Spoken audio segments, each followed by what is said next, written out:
The long bones are the bones that are found within the limbs, and they give length and structure to those limbs, in addition to forming the joints that permits those limbs to move.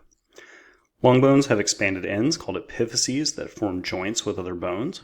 Because the long bones are found in the limbs, there is a proximal epiphysis and a distal epiphysis, as the term proximal and distal were specific to structures of the limbs. The epiphyses are connected by a bony cylinder called the diaphysis. The middle of the epiphyses contains spongy bone, and red marrow typically fills the spaces between the spongy bone. The red marrow contains the tissue that creates all of the blood cells, that is, the erythrocytes, the leukocytes, and the platelets, in a process called hematopoiesis. The middle of the diaphysis contains a long cavity called the medullary cavity, and the medullary cavity is not empty, but it contains the yellow bone marrow. And yellow bone marrow is composed of adipose tissue and capillaries.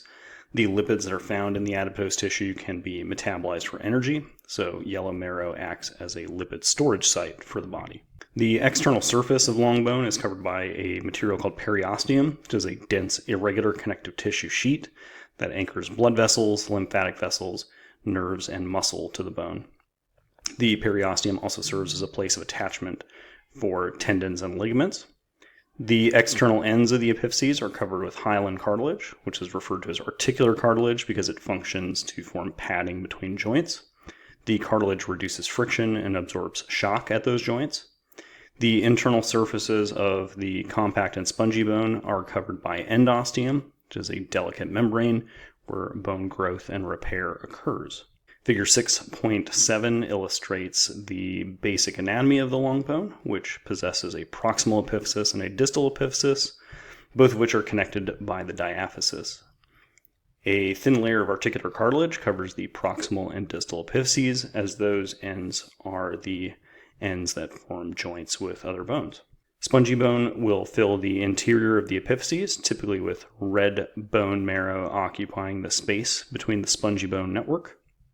The outer walls of the diaphysis are composed of thick, compact bone, and the diaphysis itself contains a long interior channel called the medullary cavity. This cavity is filled with yellow marrow, and it consists of adipose tissue and abundant capillaries. The entire external surface of the long bone, except at the articular cartilage, is covered by periosteum. The short, flat, and irregular bones have a more simplified structure compared to the long bones.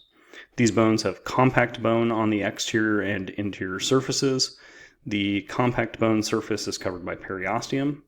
Between the two regions of compact bone is spongy bone, which fills and supports the interior of the bone and is usually surrounded by red bone marrow.